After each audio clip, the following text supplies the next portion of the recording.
just women are in danger, but all marginalized people, where being uniquely different right now might truly be considered a crime.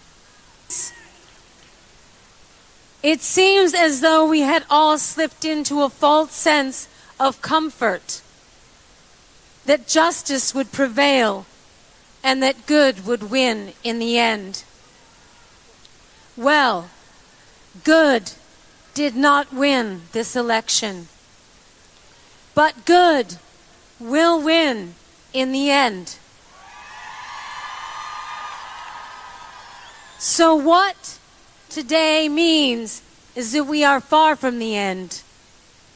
Today marks the beginning of our story.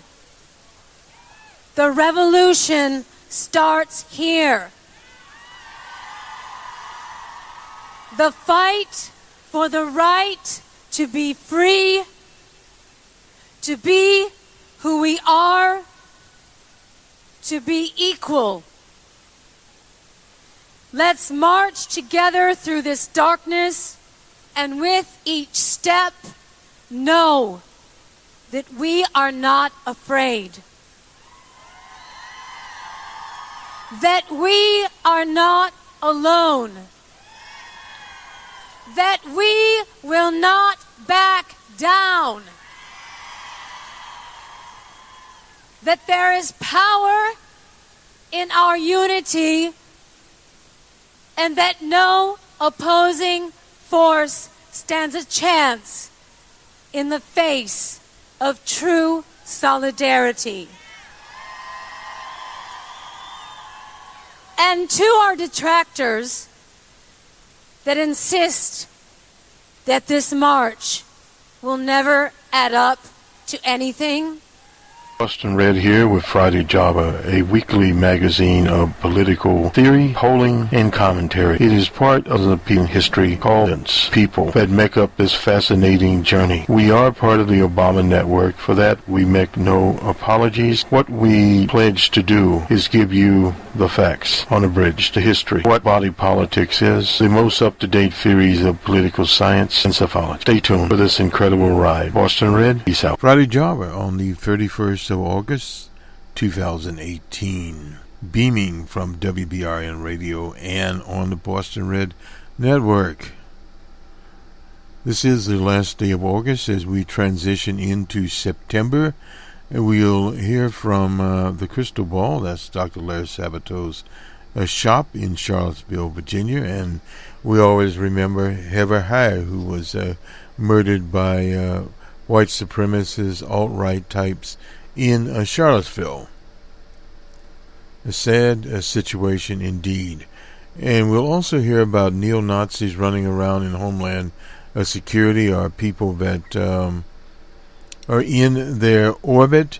It's very, very difficult to determine people that are in the orbit from the actual white supremacists, and so we'll, as they say, err on the side of that they are indeed white supremacists and their impact on immigration policy. We'll bring one case of Vietnamese types that were admitted into the U.S., have green cards. Some did not have citizenship. Some were admitted on this special program of Eurasians and are now in jeopardy of being deported to Vietnam. One of the stories coming here. Andrew McCutcheon also has been traded to the New York Yankees from San Francisco. He was a standout player in Pittsburgh, a Pirate, and the son of a former manager of the Giants, Mr. McCutcheon. But nonetheless, he will now be in pinstripes. Aaron Judd is ailing. We bring the sports story up to date here. And also we'll look at a man from California, Southern California, that sent in various terroristic threats to the Boston Globe.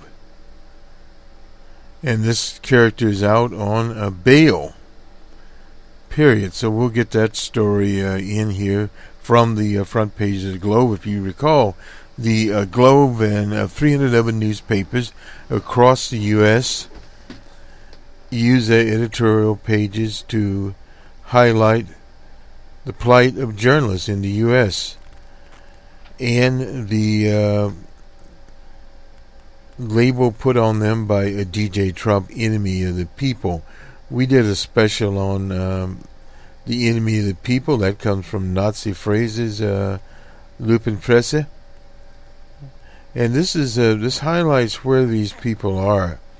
And in the article on this particular guy, Chain out of California, it becomes much more clear where he is.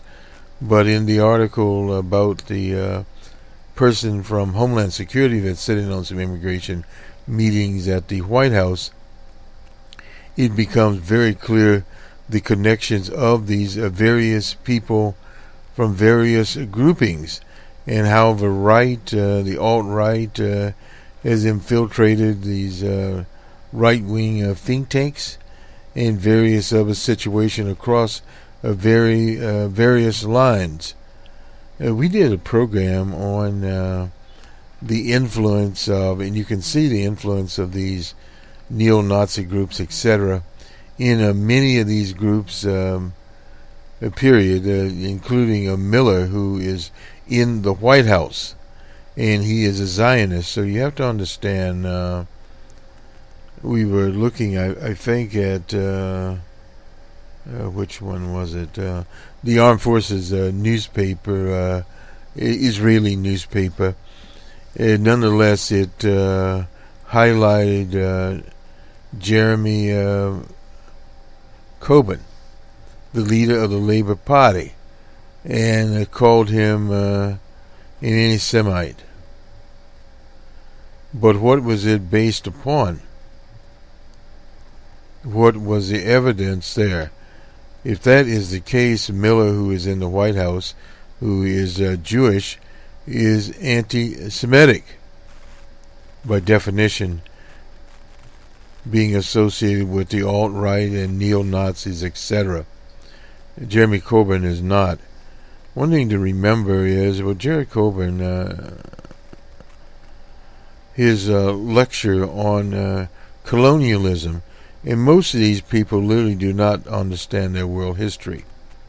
If you go back to Balfour, who used to be a prime minister there in the UK, and that particular accord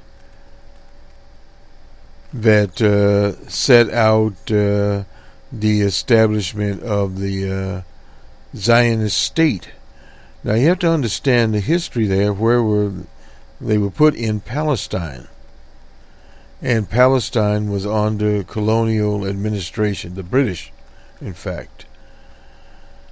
And much of that area, the so-called Mideast that is now there, the land designations of those nations, Iran, Iraq, particularly Iraq, and various others. Saudi Arabia comes in there. It was created, Kuwait. They were all created by their colonial masters. And you have to start at the beginning of where the problem is. And this is why Jeremy Corbyn was labeled anti-Semitic, simply because he related the history.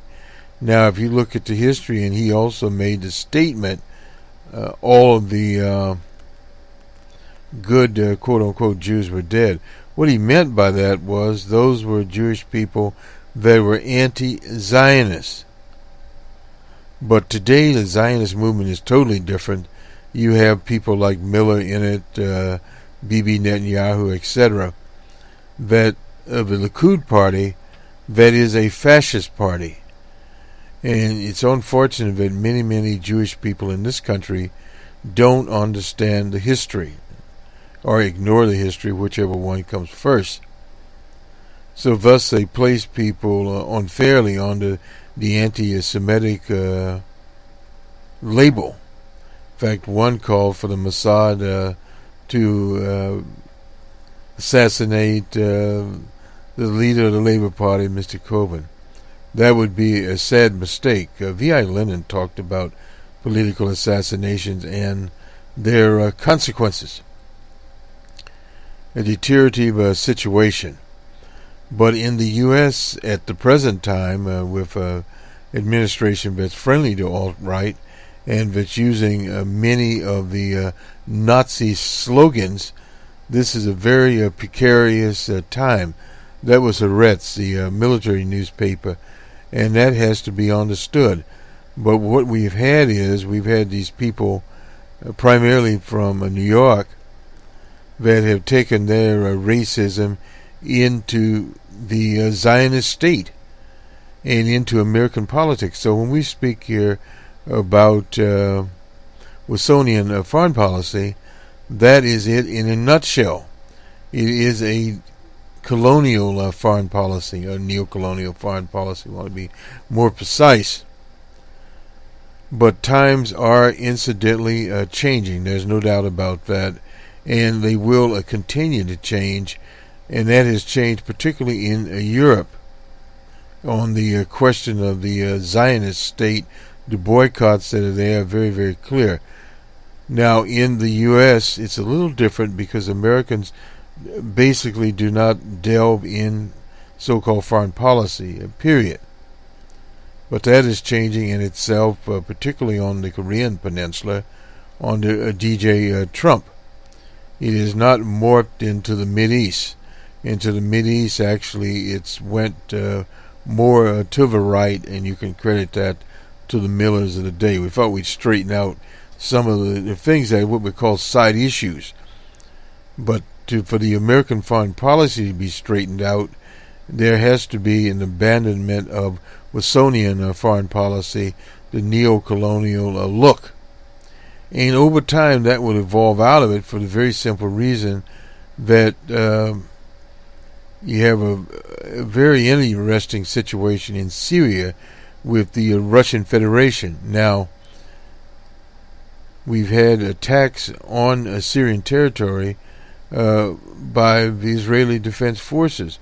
But what could eventually happen there, and almost happened, will hit the Russian areas there where they are and their military bases, and killing some of their personnel.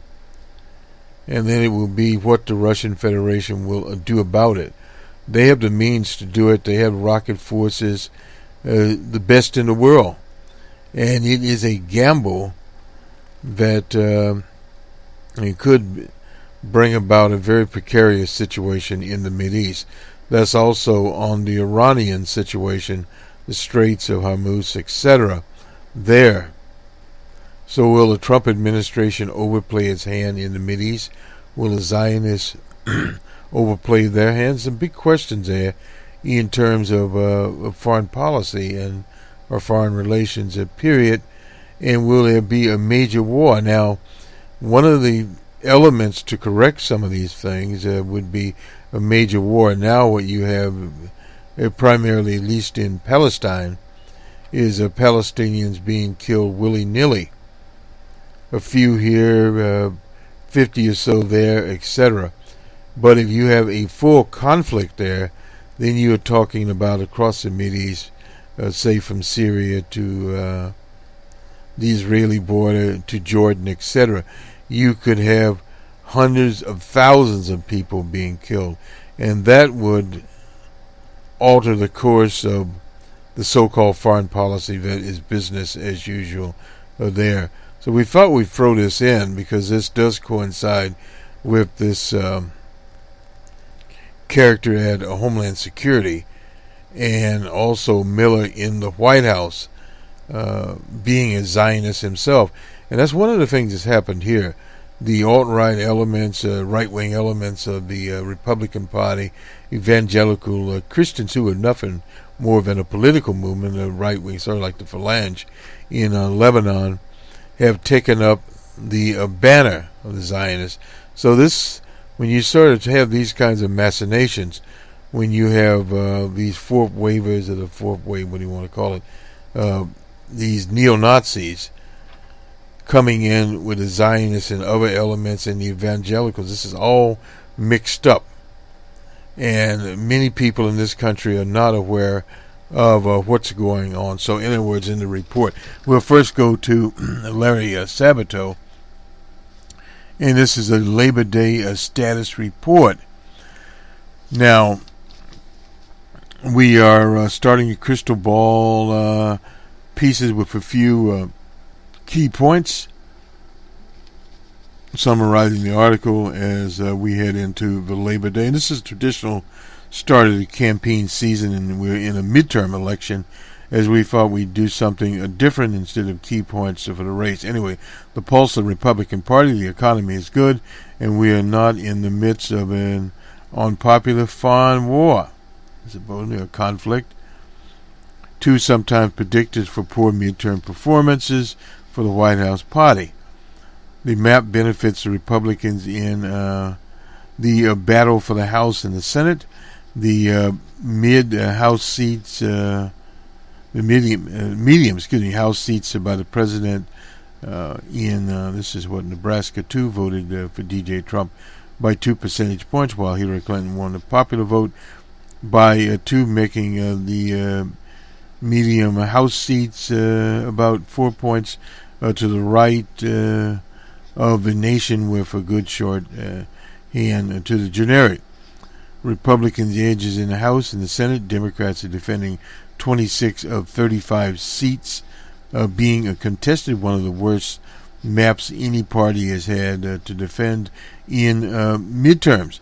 The president's approval rating, while poor, has not gotten worse in recent months. The the House generic ballot generally shows a Democrat lead between 6 and 8 points.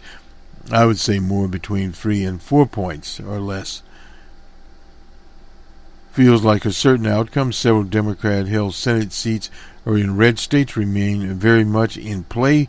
Republicans are still very much in the game in Arizona and Nevada, two of the hardest seats to defend. The pulse for the Democrats, the approval rating is, this is the D.J. Trump, approval rating is low and more than a whip of a scandal, another factor that has hurt the president in the past midterms. Well, this is a different midterm here. Additionally, strong disapproval of the president is routinely much higher than a strong approval of the president. The president's party usually has an advantage in midterms. The House generic ballot shows the Democrats a lead of sufficient size to allow for a House takeover. None of the Democratic red state Senate incumbents appear to be certain or near losses, although several are endangered. That is one of the cases there, very difficult to show. The Democrats are more excited about the election than the Republicans. That is true, but many times the enthusiastic gauge itself can be very misleading. If you go back to the 2016 election, there was a sort of underlying thing that the Democrats were excited, the Republicans were not, but there were a lot of sleepers out there. And the sleepers eventually got 80,000 votes together and got D.J. Trump in the White House. The gubernatorial map favors the Democrats. They are defending only 9 of 36 seats in play. And there's some different things there. Unknowns, developments in what the Mueller investigation will bring about is not known at this point in time. And how much it will actually reflect on the election. As far as the Republicans are concerned, 80% of them support D.J. Trump. And I didn't see it in this article when I read through it. But that is to be remembered when 80% of a party supports their leader. And that varies in a state to state. Some states, West Virginia comes to mind, are local. And then, of course, we have the situation with John McCain, Flag being raised at the White House, flag being lowered. Public pressure forced Trump to raise the flag once again. There have been various memorials, and there will be continue to be memorials for Senator McCain. And in Arizona, you had various speakers, and in one of the services, Barack Obama will speak, and G.W. Bush, the former president. But the situation there also is how many Republicans, how many veterans are outraged at DJ Trump. Hard to tell. We'll look at a little bit of the polling period. Our best guess in the gubernatorial races, Democrats will control more governorships at the start of next year. Well, that could be true. They now control only 16. Well, chances to go up there, no doubt about it. The picture gets clear as we turn the calendar to September. Keep tabs on the crystal ball. Crystal Ball, incidentally, has now has a partnership with Ipsos, polling there from the Reuters people. The so-called party establishment. Now, this is some key things from the Tuesday primary. Stuck out in the Florida gubernatorial race. He did indeed. Mr. Gillum won. He was not endorsed by the party on the Democratic side. But one thing to note there, he was one of the cheerleaders for Hillary the Monster Clinton, or what they call one of her standard bearers. Surrogates, I guess you call it. However, though, he was supported by African American PACs and by alumni of Florida A&M, where he went to school, and also Bernie Sanders. So that's a kind of an interesting situation. In Oklahoma, we covered this.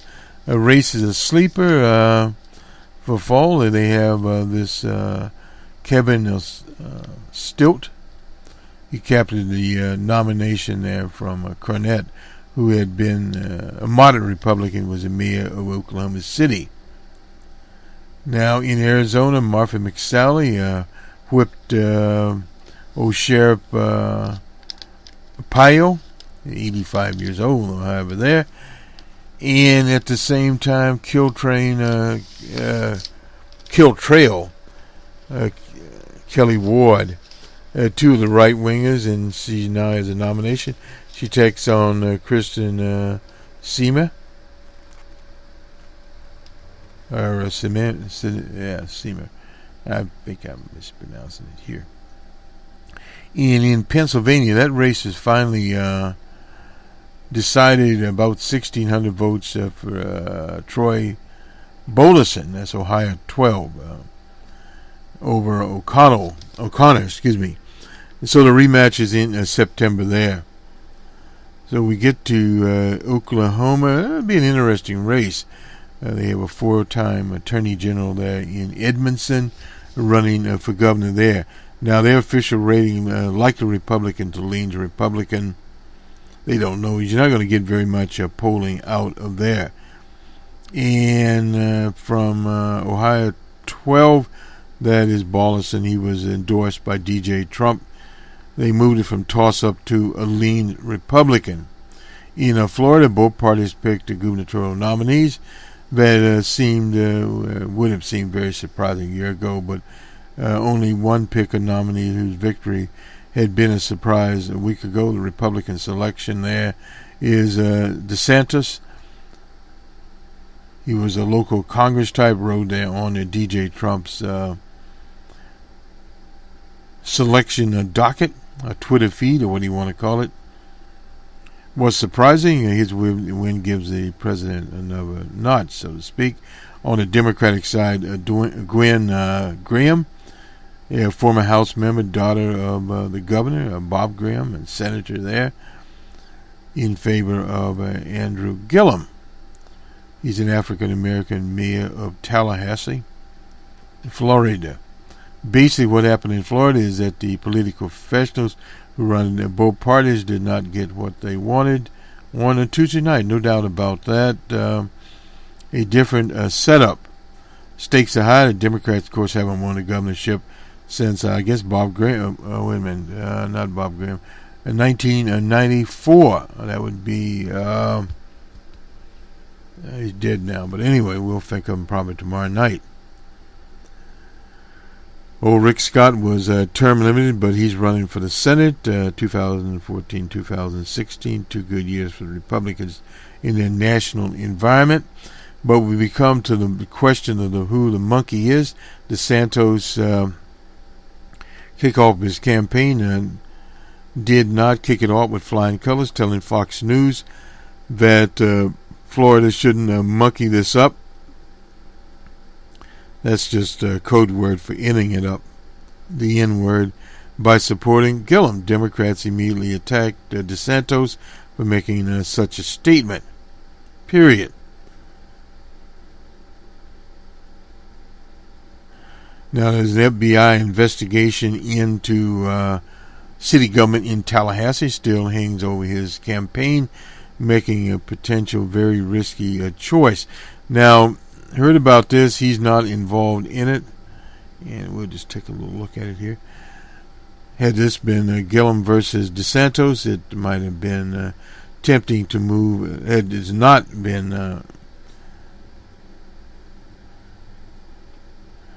to move this race to lean Democrat. Had it been Gillum versus Putnam, it might have been tempting to move it to lean Republican. Putnam was a consensus candidate. But the race remains fairly in the toss-up, firmly, in the toss-up category, as with Bill Nelson. Some pundits believe, and we also believe, that this will, in fact, help Bill Nelson in terms of turnout.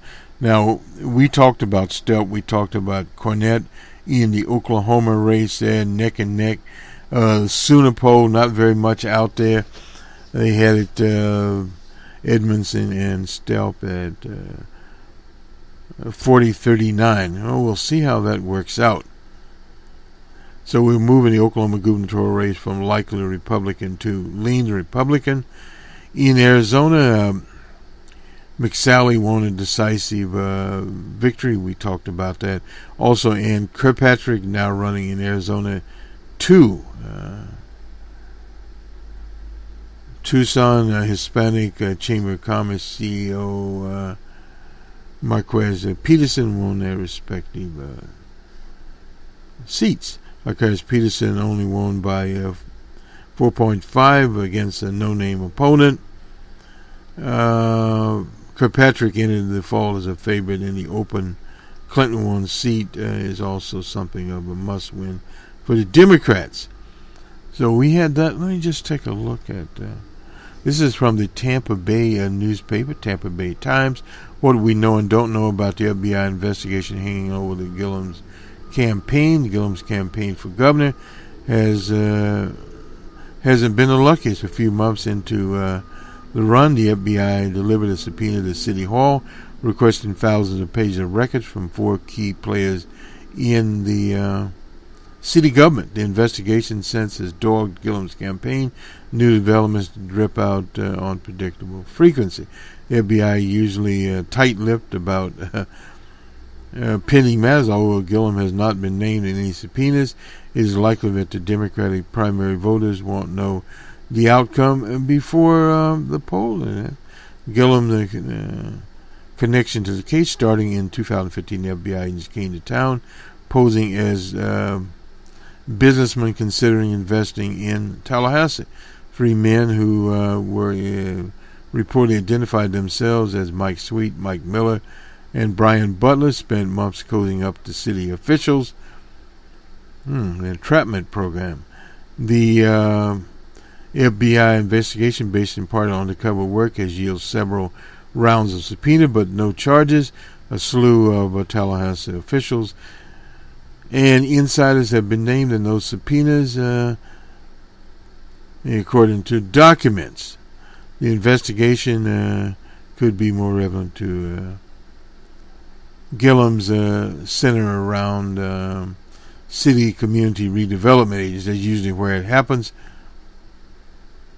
One of the officials in the crosshair, a lobbyist named Andrew Corey, was a longtime Gillum friend and ally until Gillum cut ties with him last year. That's from the Tallahassee Democrat there. The Community Redevelopment Agency voted to give $1.3 million in taxpayer money to help Corey Associate Restaurant Project. Anyway, according to the Democrat, Corey became close with Miller, reporting introducing Gillum to the undercover agent sometime in 2016. One reporting meeting between Corey, Gillum, and Miller at the Edison in May of that year became a point of controversy when the Democrat reported that Corey scheduled meeting while on vacation with Gillum and another city lobbyist in Costa Rica. Maintained he did not discuss business in Costa Rica. Gillum joined Corey and Miller in New York, that's in August 2016, at the end of a business trip. So we'll see how this plays out, and we'll continue to cover this. How this affects the governor's race is difficult to isolate the impact of individual factors on something as fluid as a political campaign, but Gillum's own team admits the investigation hasn't exactly been a boom to the candidate, no doubt about that.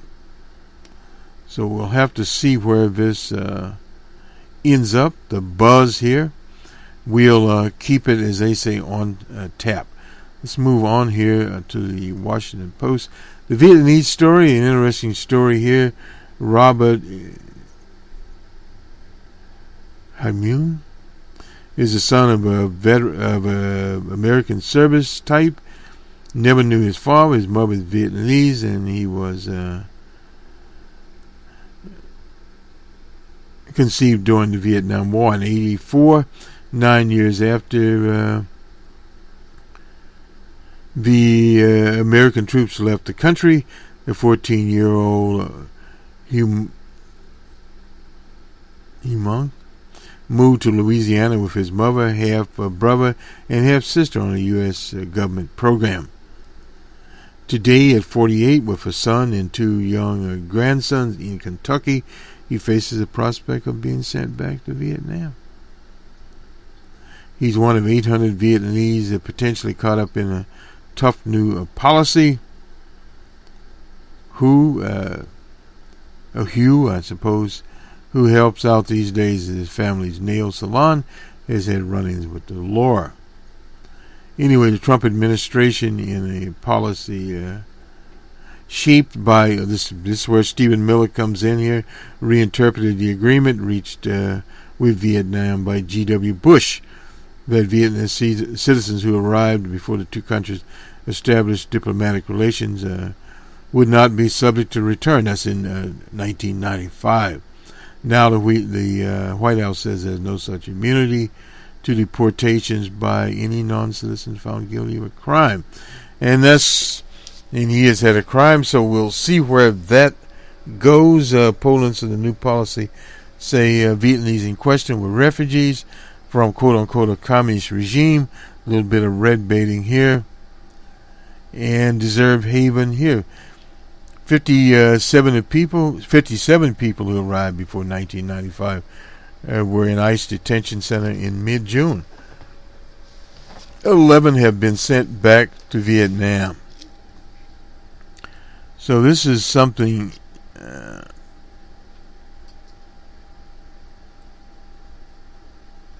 number of Vietnamese here, Thai New, had in the U.S. in 1991. As a 13-year-old, his parents had adopted a Eurasian daughter, and the whole family was allowed to immigrate under the Eurasian Homecoming Act.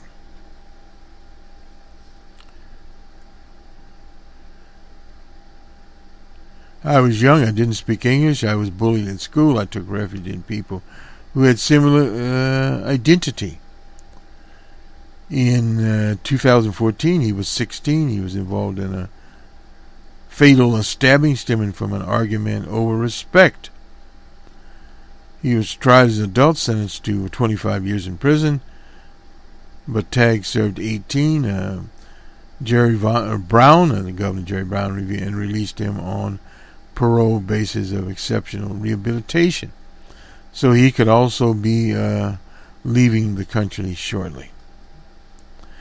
Now to the story about the Globe. This is a very, very sad story here. Man charged with making threatening calls to the Boston Globe. In response, this is a nationwide editorial we talked about before. This guy's name is Robert Chain. He's 68 years old. Was arrested in Encino, California by FBI SWAT teams armed with military-style vehicles.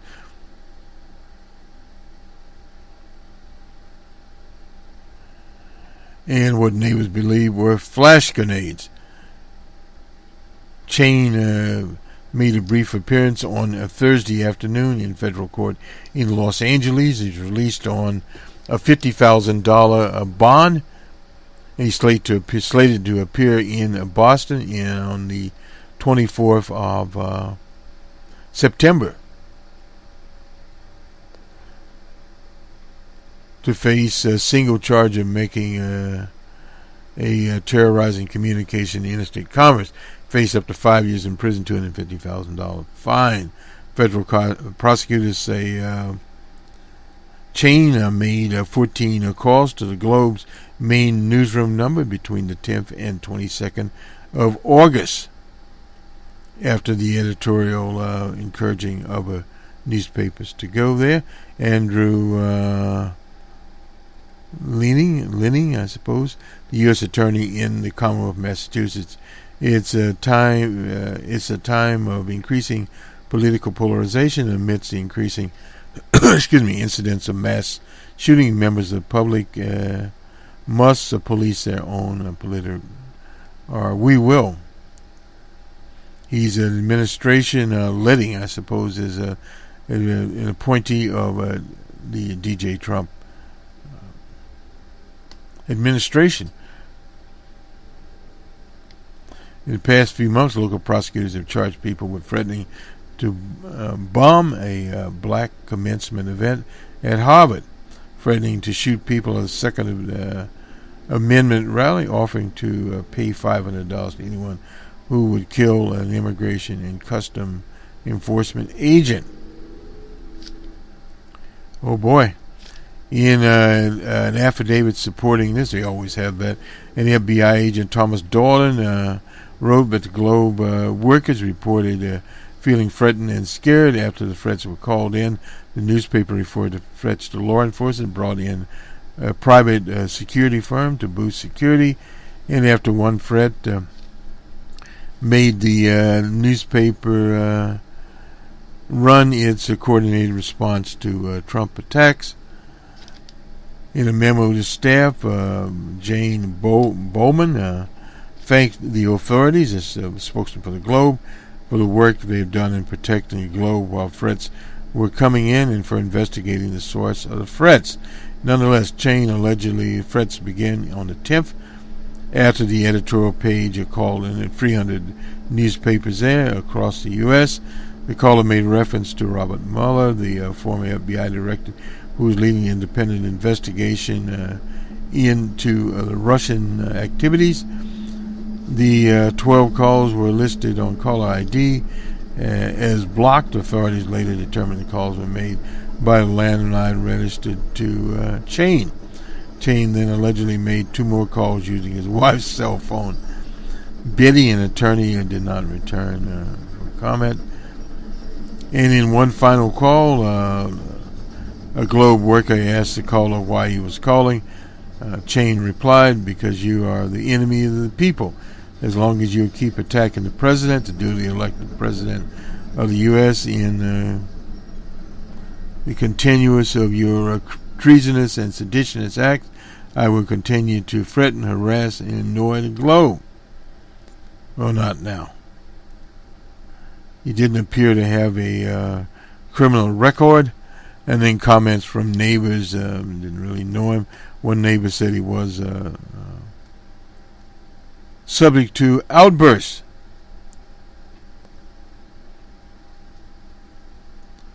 student loan problems enough in there. He had some of those. And here we go. Paula Myers, another neighbor, said Chain was prone to anger and outbursts, making an accomplice. Several years ago, he confronted a neighbor who was having a party because one of the guests parked in front of his driveway. Myers said the neighbor had to restrain Chain by pushing him to the ground, and police were called. Myers said she sometimes heard him through the window screaming at the television over news reports and sports. He no doubt was a Trump supporter in a state, but there were not very many Trump supporters. And he also had a heart attack, been on disability, etc. That is the story of Mr. Chain. Let me just check our time here. We're kind of rolling along here. And do the baseball scores. We're running a little late. Sorry about that.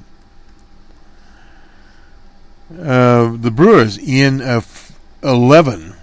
And the Reds in Cincy. Brewers 2-1. The Twins in Cleveland 5-3.